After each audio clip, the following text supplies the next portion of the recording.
गुरुर्ब्रह्मा गुरुर्विष्णु गुरुर्देवो महेश्वरा गुरु साक्षात् परब्रह्मा तस्मै श्री गुरवे नमः.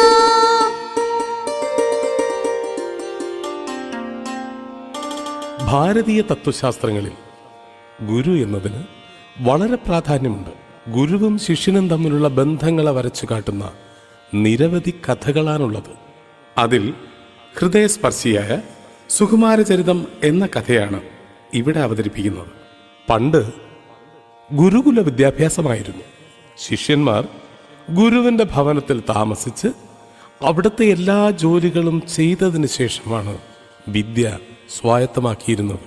ഇതാ നമുക്ക് ഈ ഗുരുകുലത്തിലേക്ക് പോകാം, നമ്മുടെ സുകുമാരബാലന്റെ ഗുരുകുലത്തിലേക്ക്.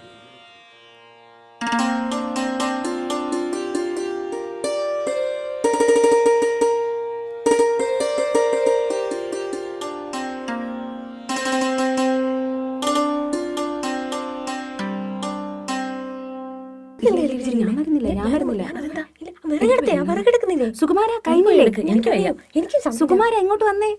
സുകുമാര നിന്നെ വിളിക്കുന്നത് കേട്ടില്ലേ? ഞാനിവിടെ വിറകെടുക്കയില്ലേ.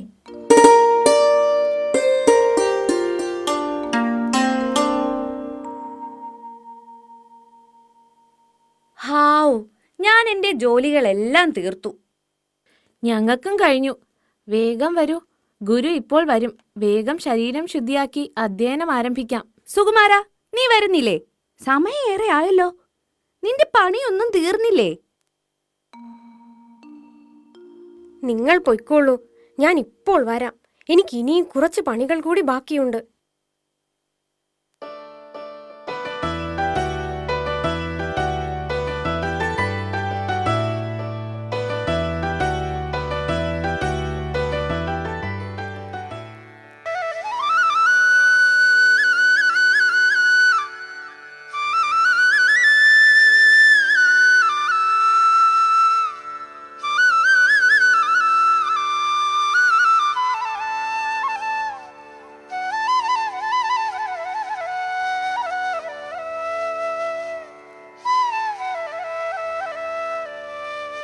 നമസ്കാരം ഗുരു.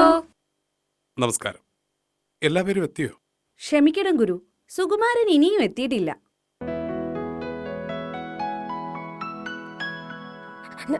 നമസ്കാരം ഗുരു.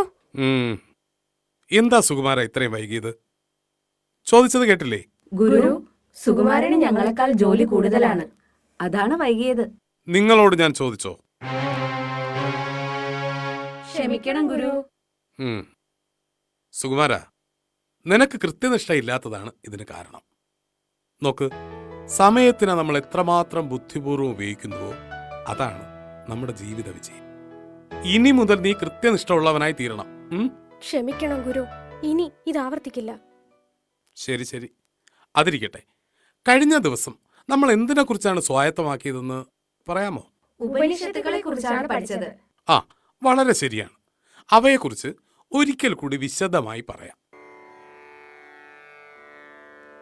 ഉപനിഷത്ത് എന്നാൽ വേദങ്ങളുടെ അവസാന ഭാഗമെന്നും വേദാന്തമെന്നും പറയാം. 3 പദങ്ങളിൽ നിന്നാണ് ഉപനിഷത്ത് എന്ന വാക്ക് ഉണ്ടായിരിക്കുന്നത്. അവ ഉപ, നീ, സത് എന്നിവയാണ്. അവയിൽ ഉപ എന്നാൽ എന്താണെന്ന് പറയൂ. അരികിൽ. അതെ, ഉപ എന്നാൽ അരികിൽ. നീ എന്നാൽ അർപ്പണബോധത്തോടെ അഥവാ ഭക്തിയോടെ.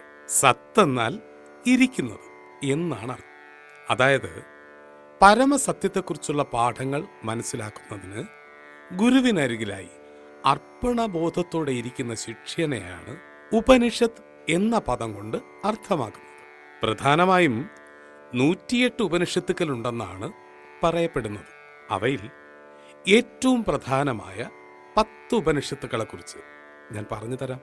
അവ ഏതെല്ലാമെന്നും അവയെ എങ്ങനെ എളുപ്പം മനഃപ്പാഠമാക്കാമെന്നും ഇന്നലെ നമ്മൾ സ്വായത്തമാക്കി.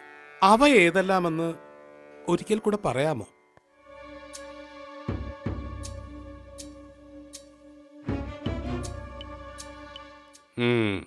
എന്താ, ആർക്കും പറയാൻ കഴിയുന്നില്ലേ? ഗുരു, 10 ഉപനിഷത്തുകളുടെ പേരുകൾ എളുപ്പത്തിൽ ഇങ്ങനെ പറയാം: ഈശ, കേന, കഠ, പ്രശ്ന, മുണ്ടക, മാണ്ഡൂക്യ, തൈത്തര്യ. അടുത്ത്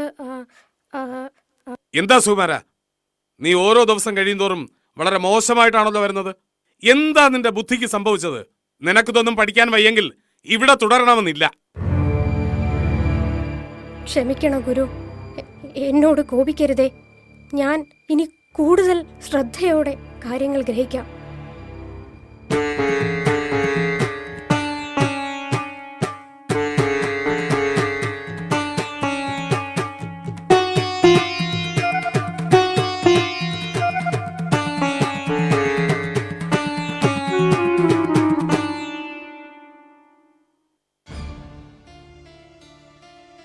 അല്ല, എനിക്കൊരു സംശയം. എന്താ നമ്മുടെ ഗുരുവിന് സുകുമാരനോട് മാത്രം ഇത്രയും ദേഷ്യം? സുകുമാരനാണെങ്കിലോ നമ്മളെക്കാൾ എത്ര ഭംഗിയായിട്ടാ ഓരോ കാര്യങ്ങളും സ്വായത്തമാക്കുന്നത്. പാവ സുകുമാരൻ, എന്തിനാ ഇങ്ങനെ എല്ലാം സഹിച്ച് ഇവിടെ നിൽക്കുന്നത്? വരൂ സുകുമാര, എഴുന്നേൽക്ക്, നമുക്ക് ആഹാരം കഴിക്കാൻ പോവാം.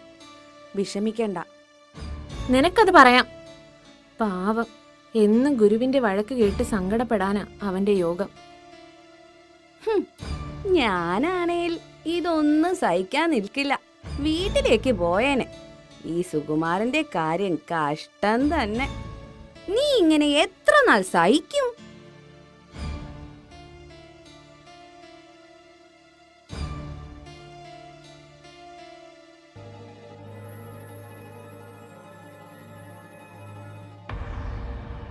ശരിയാണ്, എന്റെ സഹപാഠികൾ പറയുന്നതിലും കാര്യമില്ലാതെയല്ല. എന്തേ ഗുരു എന്നെ മാത്രം ഇത്രയും വേദനിപ്പിക്കുന്നത്? ഞാൻ എന്തിനാ ഇത്രയും ഗുരുശിക്ഷ ഏറ്റുവാങ്ങുന്നത്? ഞാൻ എല്ലാ കാര്യങ്ങളും കൃത്യമായി ചെയ്യുകയും ചെയ്യുന്നു. ഇനിയും ഇവിടെ ഇതും സഹിച്ചു നിൽക്കണോ? വയ്യ. പക്ഷേ പോകുന്നതിന് മുമ്പ് ഗുരുവിനെ ഒരു പാഠം പഠിപ്പിക്കണം. എന്താ അതിനൊരു വഴി?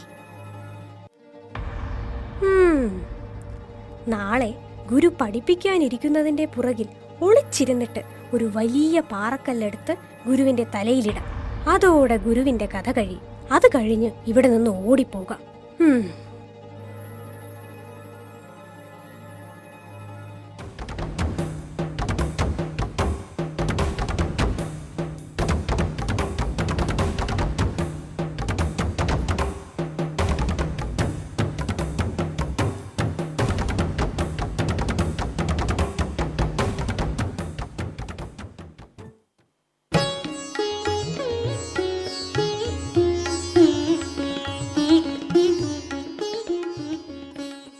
പ്രിയേ, എന്താ ഇത്ര കൗതുകത്തോടെ ആകാശത്ത് നോക്കി നിൽക്കുന്നത്?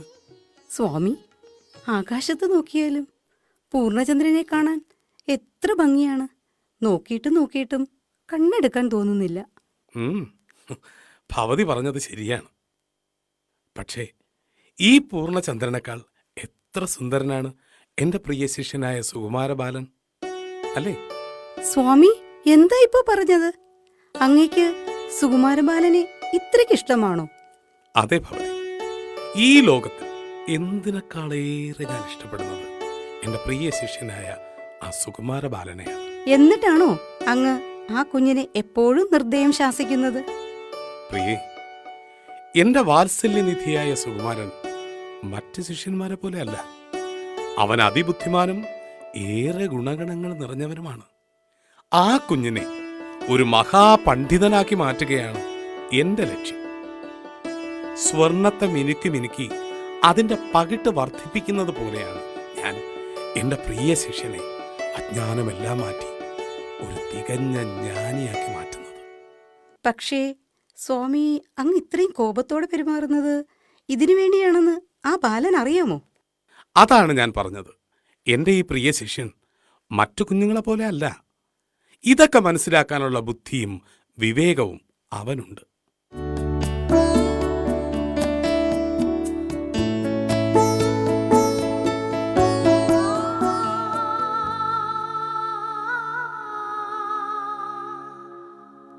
ഗുരുവും ഗുരുപത്നിയും തമ്മിലുള്ള സംഭാഷണം കേട്ടുനിന്ന സുകുമാരൻ തന്നെ ഇത്രയും സ്നേഹിക്കുന്ന ഗുരുവിനെയാണല്ലോ നശിപ്പിക്കാൻ ആഗ്രഹിച്ചത് എന്നതുകൊണ്ട് ആകെ തളർന്നുപോയി.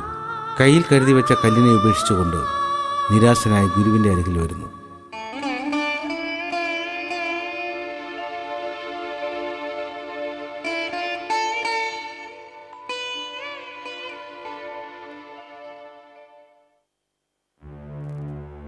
ഗുരു, എന്താ കുഞ്ഞേ, നീ ഇന്ന് നേരത്തെ എത്തിയോ? ഗുരു, എന്താ? ഗുരു, അങ്ങ് എനിക്ക് എല്ലാ വിദ്യകളും പകർന്നു തന്നു. പക്ഷേ എനിക്ക് അറിയാൻ ആഗ്രഹമുള്ള ഒരു കാര്യമുണ്ട്. അതുകൂടെ പറഞ്ഞു തന്നാലും? ആ, ചോദിച്ചോളൂ. ഒരു സംശയവും ബാക്കി വെക്കരുത്. ഗുരു, ഒരു ശിഷ്യൻ എന്തെങ്കിലും ഗുരുദ്രോഹം മനസ്സിൽ ചിന്തിച്ചാൽ എന്താണ് അവനുള്ള ശിക്ഷ? എന്റെ പ്രിയ ശിഷ്യ, ഇനി അടുത്തു വരും. ഗുരു എന്നാൽ അജ്ഞാന രൂപത്തിലുള്ള അന്ധകാരം മാറ്റി വിജ്ഞാന രൂപത്തിലെ പ്രകാശം നൽകുന്നവൻ എന്നാണ് അർത്ഥം. അതുകൊണ്ട് തന്നെ ഗുരുവിന് ദൈവത്തെക്കാൾ ഉയർന്ന സ്ഥാനമാണുള്ളത്. അതിനാൽ ഒരു ശിഷ്യനും ഗുരുദ്രോഹം ചെയ്യാൻ പാടില്ല. അങ്ങനെ ചിന്തിക്കുന്നത് പോലും മഹാപാപമാണ്. അങ്ങനെ ഒരു ശിഷ്യൻ ചിന്തിച്ചാൽ അവൻ മരണം വരെ ഉമിത്തിയിൽ നീറി എരിഞ്ഞടങ്ങണമെന്ന്.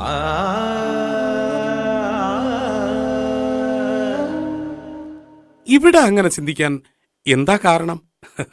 എന്റെ പ്രിയ ശിഷ്യന് അതൊന്നും ചിന്തിക്കേണ്ട കാര്യമില്ലല്ലോ. ക്ഷമിക്കണം ഗുരു, എന്നെ ഈ ശിക്ഷയ്ക്ക് വിധേയനാക്കിയാലും ഞാൻ അജ്ഞാനത്താൽ അങ്ങയെ നശിപ്പിക്കാൻ ഒരുങ്ങിയിരിക്കുകയായിരുന്നു. അരുത്, അരുത് ബാല, അരുത്. നിന്നെ പോലെ ശിഷ്യൻ ഇങ്ങനെ ഒരു ശിക്ഷ ഏറ്റുവാങ്ങേണ്ട ആവശ്യമില്ല. പ്രായശ്ചിത്തത്തിലൂടെ എന്റെ കുഞ്ഞ് ആ പാപത്തിൽ നിന്നും മുക്തി നേടിയിരിക്കുന്നു. വേണ്ട, വേണ്ട ഗുരു, എന്നെ ഈ ശിക്ഷ സ്വീകരിക്കാൻ അനുവദിച്ചാലും ഇനി എനിക്ക് ജീവിച്ചിരിക്കാൻ അർഹതയില്ല. സുകുമാര കുഞ്ഞെ, നിനക്ക് ഇത്രയും വിവേകവും ജ്ഞാനവും ഉണ്ടായിട്ടും ഗുരു പറഞ്ഞത് മനസ്സിലാകുന്നില്ലേ? പശ്ചാത്താപത്തിലൂടെ നിന്റെ തെറ്റുകൾ എല്ലാം കഴുകിയിരിക്കുന്നു. കുഞ്ഞെ, നീ ഈ ഉദ്യമത്തിൽ നിന്ന് പിന്മാറൂ. അമ്മേ, പക്ഷെ ഞാൻ തെറ്റ് ചെയ്തു പോയില്ലേ? കുഞ്ഞെ, ഞാൻ നിന്റെ അമ്മയായിട്ട് തന്നെ പറയുക. വേണ്ട മോനെ, വേണ്ട.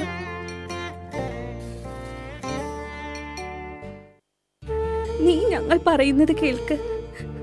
ഞങ്ങളാണ് നിന്നെ ഈ വിധത്തിൽ ഗുരുവിനെതിരായി ചിന്തിക്കാൻ പ്രേരിപ്പിച്ചത്. നോക്ക്, നിഷ്കളങ്കനായ നിന്നെ പാപത്തിലേക്ക് തള്ളിവിട്ട ഞങ്ങളാണ് ഈ ശിക്ഷ അനുഭവിക്കേണ്ടത്. ഇല്ല കൂട്ടുകാരെ, ഗുരുവിന്റെ സ്നേഹത്തെയാണ് ഞാൻ നിഷേധിച്ചത്.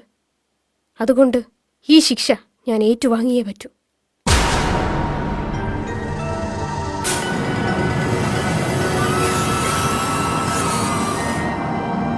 സുകുമാര, നീ ഞങ്ങളെ വിട്ടു പോകരുത്. എഴുന്നേൽക്ക്.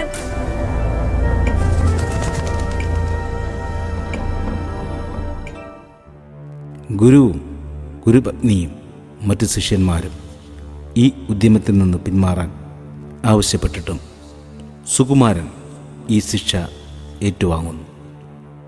എല്ലാവരും നോക്കി നിൽക്കെ സുകുമാരൻ ഉമിത്തിയിലേക്ക് പ്രവേശിക്കുന്നു.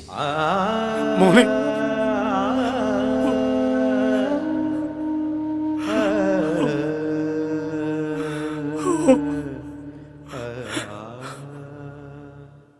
ഈ സമയം സുകുമാരൻ തന്റെ ഇഷ്ടദൈവമായ ശ്രീകൃഷ്ണനെ സ്തുതിച്ചുകൊണ്ട് ഒരു കീർത്തനം ആലപിക്കുന്നു.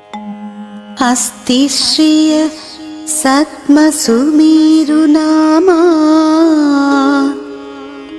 समस्त कल्याण निधिर्गिरीन्द्रा तिष्ठनिदं विश्वमनुप्रविश्य खेनात्मना विष्णुविभोर्जितेन. മിതസ്ഥിരോ ഭാവ വിലോകനാഭ്യാ സംക്രീഡമാനാവിവ ബാലകൗ ദ്വൗ പാർശ്വേഷു യസ്യാശു പരിഭ്രമന്തൗ ചന്ദ്രാംശുമന്തൗ നയതോ ദിനാനി ഉച്ചൈശിഖ കാഞ്ചന ഗൗരവർണസ്തമോ നിഗൃണൻ മഹസാനിജേന ദീപസ്ത്രയാ. പക്ഷേ ആ സ്തുതി പൂർത്തിയാക്കുന്നതിന് മുൻപ് കണ്ഠം വരെ തീ പടരുകയും ശബ്ദം നിലച്ച് മരണം വരിക്കുകയും ചെയ്യുന്നു.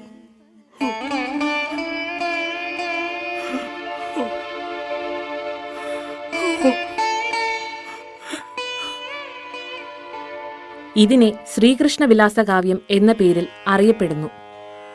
അപൂർണമായ ഈ കാവ്യം പൂർത്തിയാക്കാൻ പിൽക്കാലത്ത് പ്രശസ്ത കവിയായ കാളിദാസൻ ശ്രമിക്കുകയുണ്ടായി. അപ്പോൾ ഇപ്രകാരം ഒരു അശരീരിയുണ്ടായി. ഹേ മഹാപണ്ഡിത, എന്തിനാണ് പട്ടുനൂലിനോട് പരുത്തിനൂൽ ചേർക്കുന്നത്? ഇത് കേട്ട മാത്രയിൽ കാളിദാസൻ ലജ്ജിച്ച് തന്റെ ശ്രമം ഉപേക്ഷിച്ചു എന്നതാണ് ഐതിഹ്യം. അങ്ങനെ സുകുമാരബാലൻ ആലപിച്ച ശ്രീകൃഷ്ണവിലാസ കാവ്യം ഇന്നും അപൂർണമായി തന്നെ തുടരുന്നു.